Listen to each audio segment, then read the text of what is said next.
குமார சம்பவம் திரை விமர்சனம். குமரன் தங்கராஜ், பாயல் ராதாகிருஷ்ணன், GM குமார், குமாரவேல் மற்றும் பலர் நடிப்புல, பாலாஜி வேணுகோபால் இயக்கத்துல, அச்சு ராஜாமணி இசையில வெளிவந்திருக்கும் படம் தான் குமார சம்பவம். படம் எப்படி இருக்கு வாங்க பார்க்கலாம். திரைப்பட இயக்குனராக வேண்டும் என்ற கனவுடன் பயணிக்கும் ஹீரோ குமரன் தியாகராஜன் வீட்டில் ஒரு மரணம் நடக்கிறது.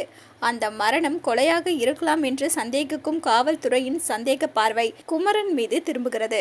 இயக்குனராக வேண்டிய தன் மீது விழும் பழியில் இருந்து தப்பிக்க முயற்சிக்கும் ஹீரோ அதற்காக மேற்கொண்ட நடவடிக்கைகளும் அவரது சினிமா கனவு பலித்ததா இல்லையா என்பதை சொல்வதுதான் குமார சம்பவம். ஹீரோவாக நடித்திருக்கும் குமரன் அனைத்து உணர்வுகளையும் திறன்பட கையாண்டிருக்கிறார். கதாபாத்திரத்திற்கு ஏற்ப நடித்திருப்பதோடு அனைத்து விதமான உணர்வுகளையும் மிக சரியாக வெளிப்படுத்தி அசத்தியிருக்கிறார். ஹீரோனியாக நடித்திருக்கும் பாயல் ராதாகிருஷ்ணனுக்கு குறைவான வேலை என்றாலும் அதை நிறைவாக செய்திருக்கிறார். அச்சு ராஜாமணியின் இசையில் பாடல்கள் அனைத்தும் கேட்கும் மகிழும்படி உள்ளது.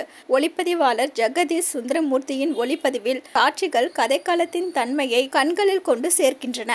எழுதி இயக்கியிருக்கும் பாலாஜி வேணுகோபால் சந்தர்ப்பம் அமைந்தால் சாமானியனும் சரித்திரத்தில் இடம் பிடிக்கும் வகையில் ஈடுபடுவான் என்பதை திரைத்துறையில் பயணிக்கும் ஒருவரை வைத்து சொல்லியிருக்கிறார். முழுக்க முழுக்க நகைச்சுவையாக படம் நகர்ந்தாலும் சில இடங்களில் பார்வையாளர்களை சிந்திக்கவும் வைத்து தான் சொல்ல வந்ததை திறன்பட சொல்லி வெற்றி பெற்றிருக்கிறார் இயக்குனர் பாலாஜி வேணுகோபால்.